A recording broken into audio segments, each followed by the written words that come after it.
دو قسم کی سوسائٹی میں خرابیاں آتی ہیں. ایک خرابی کہلاتی ہے عقیدے اور نظریے کی خرابی، اور ایک خرابی کہلاتی ہے عملی خرابی، عمل میں انسان خراب ہو. ان دونوں قسم کی خرابیوں کی اصلاح کو اصلاح کہا جاتا ہے، تزکیہ کہا جاتا ہے.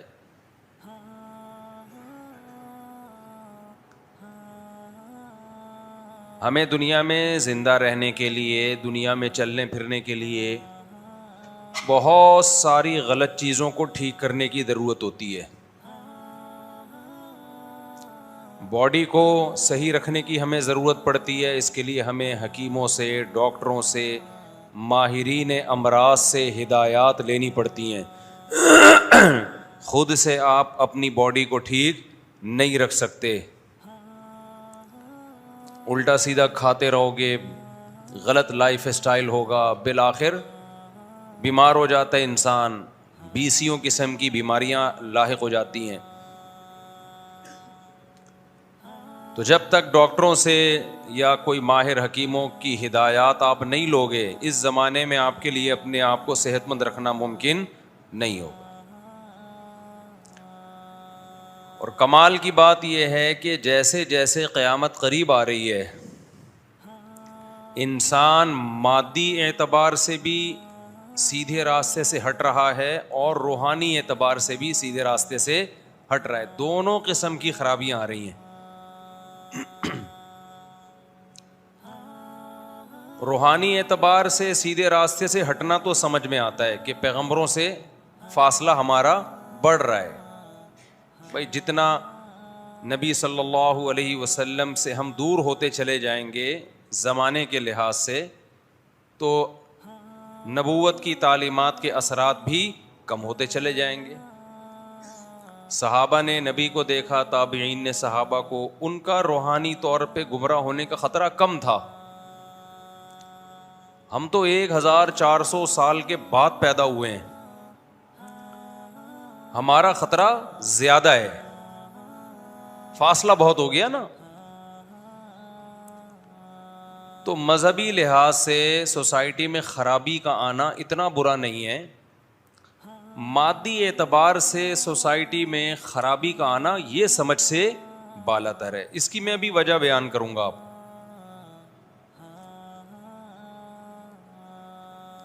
پہلے زمانے میں لوگوں کی صحتیں اچھی ہوتی تھیں، اب صحتیں خراب ہو رہی ہیں. پہلے ایسے موٹاپے نہیں ہوتے تھے، اب موٹاپے. پہلے شوگر کے اتنے پیشنٹ نہیں تھے، اب زیادہ ہیں. ہارٹ کے ایسے پیشنٹ نہیں تھے، اب زیادہ ہیں. یہاں ایک سوال پیدا ہوتا ہے، بھائی مادی ترقی تو بڑھ رہی ہے نا. یہ جو میں کہنا چاہ رہا ہوں ایک مثال سے سمجھاتا ہوں، پھر دماغ شریف میں بات انشاءاللہ آئے گی. ہمارے ہاں جامعۃ الرشید میں چند سال پہلے ایک مسئلے پر تحقیق ہو رہی تھی. سب علماء بیٹھے ہوئے تھے، مفتیان کرام بیٹھے ہوئے تھے. آپ کو معلوم ہے کہ چند سال پہلے یہ ایشو کھڑا ہوا تھا کہ کان میں دوا ڈالنے سے روزہ ٹوٹتا ہے یا نہیں ٹوٹتا. ہمارے جتنے قدیم فقہا ہیں تقریباً سبھی یہ لکھتے ہیں کہ کان میں دوا ڈالنے سے روزہ ٹوٹ جاتا ہے. قرآن و حدیث میں اس پر وضاحت سے کوئی بیان ہمیں نہیں ملتا. کچھ لوگ ہو سکتا ہے بے وقوف یہ کہیں کہ جب قرآن حدیث میں نہیں ہے کہ کان میں دوا ڈالنے سے روزہ ٹوٹتا ہے، تو پھر علماء نے کیوں لکھا کہ روزہ ٹوٹتا؟ پہلے کیوں لکھا؟ آج کل نا منجن بہت بک رہا ہے. تو بھائی یہ بھی تو نہیں ہے کہ نہیں ٹوٹتا، یہ بھی تو قرآن حدیث میں کہیں نہیں لکھا نا. تو جب نہ یہ لکھا ہے کہ کان میں دوا ڈالنے سے روزہ ٹوٹتا ہے، نہ یہ لکھا ہے کہ نہیں ٹوٹتا، تو ایسے موقع پہ اجتہاد کیا جاتا ہے. یہ لوگ اکثر دلیل پوچھ رہے ہوتے ہیں نا کہ یہ مسئلہ مفتیوں نے کہہ دیا، قرآن حدیث میں اس کی دلیل دکھاؤ. تو آپ بتا دو ایسا نہیں ہے، اس کی دلیل دکھا دو. کیا خیال ہے بھائی؟ ایسے ایسے پاگل لوگ آ رہے ہیں جن سے لوگ متاثر بہت ہوتے ہیں. میں تو حیران ہوتا ہوں اس پہ، ان اسکالر سے متاثر ہوتے ہیں. آپ ان سے کہتے ہو یہ مسئلہ غلط ہے تو یوں بتا دو کہ اس کی کیا دلیل ہے. میں نے مسئلہ بیان کیا نا ایک دفعہ جھینگے کے بارے میں, کیکڑا صحیح نہیں ہے, تو لوگوں نے کہا قرآن حدیث سے بتاؤ کیکڑا کھانا حلال ہے. میں نے کہا آپ بتا دو ہاں قرآن حدیث سے بتاؤ کہ کیکڑا کھانا ناجائز ہے. میں نے کہا آپ بتا دو کہ جائز ہے. ہم جب قرآن حدیث مانگے نا تو پنچر ہو جاتے ہیں, ہوا نکل جاتی ہے.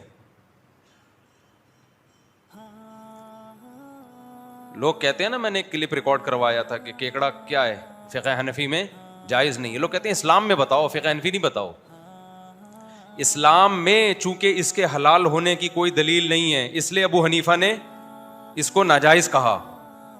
اسلام کی وجہ سے فقہ حنفی میں آیا ہے مسئلہ, فقہ حنفی کی وجہ سے اسلام میں نہیں گیا. تو فقہ حنفی کوئی اسلام سے الگ کوئی چیز نہیں ہے. اور آپ جو بتا رہے وہ بھی تو اسلام نہیں ہے نا, وہ بھی تو آپ کی رائے ہے. کیونکہ اسلام تو اس بارے میں کیکڑے کے بارے میں کیا ہے, لفظ کیکڑے کے بارے میں خاموش ہے. جب خاموش ہے تو پھر دیگر دلائل دیکھے جاتے ہیں کہ اس سے کیا پتہ چل رہا ہے حلال والے زیادہ ہیں یا حرام والے زیادہ ہیں. اپنی رائے کو اسلام کہتے ہیں, ابو حنیفہ کی رائے کو حنفی فقہ کہتے ہیں یہ لوگ, اور اسلام کے مقابلے میں لاتے ہیں. تو آپ کی بھی تحقیق اگر قرآن و حدیث سے ہے, ابو حنیفہ کی بھی قرآن و حدیث سے ہے, تو دونوں اسلام ہیں. صحیح بات یہ ہے کہ اس میں صحیح والا کون سا ہے. تو ابو حنیفہ کی رائے میں غلطی کا امکان کم ہے, آپ کی رائے میں غلطی کا امکان زیادہ ہے. یوں تعبیر ہونی چاہیے. تو جو بولا کرے نا, ہم پہ اعتراض کرے یہ لوگ کیکڑا نہیں کھاتے, کہتے ہیں کہ اس کے حالانکہ حلال و حرام کرنا تو صرف اللہ کا کام ہے. آج کل ایسے کلپ آ رہے ہیں, مفتیوں نے کیکڑے کو حرام کر دیا, حالانکہ حلال حرام کرنا کس کا کام ہے, اللہ کا. تو ان سے بولو حلال کرنا بھی اللہ کا, حرام کرنا بھی اللہ کا. اگر آپ کہتے ہو کیکڑے کے بارے میں حرام ہونے پر کوئی حدیث نہیں ہے, تو آپ حلال ہونے پر دکھا دو, حلال ہونے پر بھی تو نہیں ہے. اب یہاں اجتہاد ہوگا, پھر جب اجتہاد ہوتا ہے تو فقہا کا اختلاف بھی ہوتا ہے, اور پھر تقلید ہی کرنی پڑتی ہے. آپ کرتے تقلید ہو اپنے مولویوں کی, لیبل لگاتے ہو محقق ہیں, ہم قرآن حدیث کو مانتے ہیں, یہ جھوٹ بول رہے ہو, یہ منجن کسی اور کے سامنے بیچا کرو جا کے. میرا موضوع ہٹ جاتا ہے کیونکہ اس کی فضول چیزیں بہت آ رہی ہیں مارکیٹ میں. سیدھا سیدھا بولو بھائی میں امام شافعی کو فالو کرتا ہوں, میں کیا میں جاہل ہوں, میں امام شافعی کو فالو کرتا ہوں, پھر ہر مسئلے میں انہی کو فالو کرتا ہوں. یہ نہیں کہ کیکڑا کھانے کے لیے شافعی بنتا ہوں اور جہاں کوئی آسانی نظر آئے تو حنفی بن جاتا ہوں. ہم کبھی شافعیوں پہ اعتراض نہیں کرتے, وہ کہتے ہیں بھائی ہمارے پاس علم کامل نہیں ہے, ہم امام شافعی کو فالو کرتے ہیں, اہل سنت والجماعت کے امام ہیں اور ان کی تحقیق ہے, تو پھر ہر چیز میں انہی کو فالو کرتے ہیں. یہ نہیں ہوتا کہ بغیر ولی کے لڑکی نے جب گھر سے بھاگنا ہو تو پھر حنفی کو فالو کرے گی, اور کیکڑا کھانا ہو تو کس کو. میرے پاس ایسے اہل حدیث کے فون آئے ہیں, کیکڑا کھانے کے لیے اہل حدیث ہیں, لڑکی سے ابا کی مرضی کے بغیر شادی کرنے کے لیے فقہ حنفی سے فتویٰ لے رہے ہیں. یہ مذاق بنا رہے ہیں دین کو اور کچھ بھی نہیں ہے. باقی جو کہتا ہے نا سمندر کی ہر مخلوق حلال ہے, حرام ہونے کی کوئی دلیل نہیں ہے اس سے, اور پانی کی ہر مخلوق, تو کیکڑا پانی میں بھی رہتا ہے اور خشکی میں بھی, مگرمچھ پانی میں بھی رہتا ہے اور خشکی میں بھی, کچھوا پانی میں بھی رہتا ہے اور خشکی میں بھی. تو پھر کیکڑا حلال نہیں ہے, پھر کچھوا اور مگرمچھ بھی حلال ہے, اس کے انڈے بھی کھایا کرو. اس لیے جس نے ابو حنیفہ کو پڑھا ہے نا, خدا کی قسم گہرائی میں جا کے وہ کہے گا ابو حنیفہ نے واقعی قرآن و سنت کو بہت ڈیپتھ میں جا کے ایکسپلین کیا امت کے سامنے. یہ لوگ ہم سے ابو حنیفہ چھڑوا کے کہتے ہیں نبی کے پہ آ جاؤ. ہمیں پتہ ہے نبی کی, یہ ابو حنیفہ چھڑوا کے نبی پہ نہیں لا رہے, یہ ابو حنیفہ چھڑوا کے اپنی رائے پہ لے کر آ رہے ہیں, اس کو نبی کی رائے قرار دے رہے ہیں کہ جو ہمیں جو سمجھ میں آ رہا ہے وہ نبی کے. ابو حنیفہ جو تھے وہ نبی کو نہیں سمجھا انہوں نے. اٹھا کر پھینک دو باہر گلی میں, نئی تہذیب کے انڈے ہیں بیڈ کو گندے کو انگلش میں ڈرٹی, تھوڑا انگلش کا تڑکا, شعر پرانا ہو گیا نا. اٹھا کر پھینک دو باہر گلی میں, اٹھا کر پھینک دو باہر اسٹریٹ میں, نیو تہذیب کے انڈے ہیں ڈرٹی. یہ شعر پرانا ہو گیا تو تھوڑا میں نے ٹیسٹ چینج کیا اس کا. تو اچھا کمال کی بات ہے, جب ہم جواب میں کوئی کلپ ریکارڈ کرواتے ہیں نا, ان کے کمنٹس میں اس کا ایسے لوگ جو اعتراض کرتے ہیں نا ابو حنیفہ پہ یا علماء پہ, تو جب ہم کلپ ان کے کمنٹس میں نا لنک شیئر ڈال دیتے ہیں تو فوراً لنک اڑا دیتے ہیں وہ لوگ. حالانکہ آپ اگر تحقیق محقق ہو تو بھائی دونوں کی رائے کو سنو. آپ کمنٹس میں سے وہ اڑا کیوں رہے ہو؟ یہ کہتے ہیں نا سب کو سننا چاہیے, تو اپنے مخالف کو سننے کا حوصلہ تو پیدا کرو. لیکن آپ نے ان لوگوں کا ظرف بہت تھوڑا دیکھا ہوگا.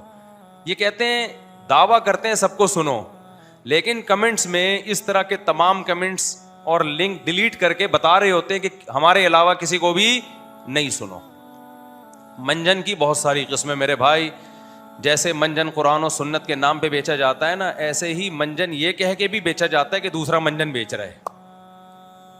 دوسروں پہ منجن بیچنے کا الزام لگا کے بھی اپنا منجن ٹائٹ طریقے سے بیچا جاتا ہے. ہم اپنے ٹاپک کی طرف آتے ہیں. کیا ہم ساس بہو کے جھگڑے لے کے بیٹھ گئے؟ تو ہر شاخ پہ الو بیٹھا ہے, انجام گلستان کیا ہوگا. ہر شاخ پہ, ہر چینل پہ ایک الو بیٹھا ہوا ہے جو کہہ رہے کہ میں ہوں جو قرآن و حدیث کو بتاؤں گا. تو یہ سمجھو ہر باغ میں جب ہر شاخ پہ پھول کے بجائے الو اور تتلیوں کی بجائے الو آ کے بیٹھ جائے تو گلستان کا انجام کیا ہوگا. تو ہم یہ لے کے چل رہے تھے میرے بھائی, جو قدیم فقہا ہیں میرے بھائی وہی ٹھیک ہیں. تو میں وہ واقعہ بیان کر رہا تھا, جامعۃ الرشید میں مجلس سے تحقیق ہو رہی تھی. تقریباً تمام قدیم فقہا نے یہ بات لکھی کہ کان میں دوا ڈالنے سے روزہ ٹوٹ جاتا ہے, کیونکہ یہ مسئلہ قرآن و حدیث میں صراحتاً مذکور نہیں ہے. جب مذکور نہیں ہے تو اجتہاد کیا. اب اجتہاد کسے کہتے ہیں, قیاس کسے کہتے ہیں, کہ بھائی ہمیں اس سے ملتی جلتی قرآن و سنت میں مثالیں ملتی ہیں تو انہی پر قیاس کر لیا جائے گا اس کو بھی. تو دیکھا کہ بھائی دماغ یا معدہ ایسی چیز ہے جس میں کوئی بھی چیز جاتی ہے تو روزہ شریعت ٹوٹنے کا حکم لگاتی ہے. جیسے ناک میں دوا ڈالنے سے بھی روزہ ٹوٹتا ہے نا. تو فقہا نے فتویٰ یہ دیا کہ بھائی چونکہ کان میں دوا ڈالنے سے وہ دوا دماغ تک پہنچتی ہے, کوئی کان کا پردہ ہے اور سوراخ ہے. ان کا خیال یہ تھا ہم جو سنتے ہیں تو یہ کوئی سوراخ ہوگا نا جو دماغ تک آواز پہنچ رہی ہے. تو انہوں نے فتویٰ دے دیا کہ بھئی کان میں دوا ڈالنے سے روزہ ٹوٹ جاتا ہے. اسی فتوے پر امت عمل کرتی آ رہی تھی, اور قرآن و حدیث میں اس کا کوئی تذکرہ تھا نہیں واضح. اگر ہوتا تو پھر تو 2 اور 2 4 کی طرح ہو جاتا نا مسئلہ.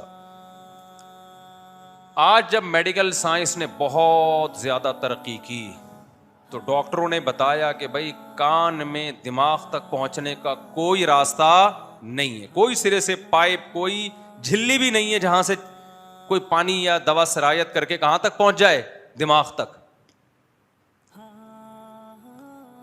جب میڈیکل سائنس کی یہ تحقیق آئی تو دارالعلوم کرنگی میں بھی علماء کے اجلاس ہوئے, جامعۃ الرشید میں بھی, بنوری ٹاؤن میں بھی, اور بھی بہت سارے مدارس میں, کہ بھئی یہ تو مسئلے کی بیس ہی یہی تھی کہ دماغ تک دوا پہنچ رہی ہے, یہ تو پہنچ ہی نہیں رہی, ڈاکٹر کہہ رہے ہیں. اب جب ہمارے یہاں اجلاس ہوا, دارالعلوم کرنگی نے تو فتویٰ دیا کہ اس سے رجوع کر لیا کہ بھئی کان میں دوا ڈالنے سے روزہ نہیں ٹوٹتا. ان کی یہ رائے تھی, اور فتویٰ اسی پہ دے دیا انہوں نے, اور یہی ہماری رائے بھی ہے کہ کیونکہ اس کی بیس ہی ختم ہو گئی نا. علماء نے جو اجتہاد کیا تھا وہ تو اس بیس پہ کیا تھا نا کہ دماغ تک کچھ پہنچ رہا ہے, تو پہنچ ہی نہیں رہا. بنوری ٹاؤن میں بھی ہوا, ان کی وہی رائے ہے جو قدیم فقہا کی رائے ہے. وہ بھی اجتہادی مسائل میں کوئی ایک جانب پہ آپ بہت زیادہ سختی نہیں کر سکتے. ہمارے جب جامعۃ الرشید میں اجلاس چل رہا تھا تو ایک جو مفتی تھے سینئر, ان کی رائے یہ تھی کہ یہ جو اتنے سارے فقہا نے یہ فتویٰ دیا ہے کہ کان میں دوا ڈالنے سے روزہ نہیں ٹوٹتا, یہ اتنے سارے لوگ غلط تو نہیں, یعنی غلط سے مراد ہے کہ ان کو تو آج کے فقہا ان فقہا کا مقابلہ نہیں کر سکتے. آج کے فقہا کا مطلب ہم لوگ, ہم تو بہت ہی تھوڑے ہو گئے, یعنی جو سینئر لوگ ہیں, لہذا ان کی رائے کو فالو کیا جائے. ایک اور بڑے مفتی ہیں ہمارے ہیں, انہوں نے بڑی بہترین بات کی. انہوں نے کہا جیسے آج کے فقہا ان فقہا کے برابر نہیں ہو سکتے ذہانت میں, تفقہ میں, لیکن اس زمانے کے طبیب آج کے طبیبوں کے برابر, آج کے ڈاکٹروں کے برابر نہیں ہو سکتے. آج میڈیکل سائنس بہت ترقی کر چکی ہے, تو ہم جو اس فتوے سے رجوع کر رہے ہیں اس کی بیس یہ نہیں ہے کہ ان علماء کو ہم غلط کہہ رہے ہیں, قدیم فقہا کو, کہ ان کو نہیں پتا تھا, بلکہ ان حکیموں کو ہم غلط کہہ رہے ہیں کہ ان کو نہیں پتا تھا. وہ سمجھتے تھے کہ کان سے دوا پہنچ جاتی ہے دماغ تک. تو اس میں ان فقہا کی کوئی انسلٹ نہیں ہے. انسلٹ میڈیکل سائنس کی ایک ترقی کا اعتراف کرنا ہے. میں سمجھا پا رہا ہوں اپنی بات؟ کہ ان علماء پہ اعتراض نہیں ہے. ان کو تو جو ڈاکٹروں نے اس زمانے کے کہہ دیا انہوں نے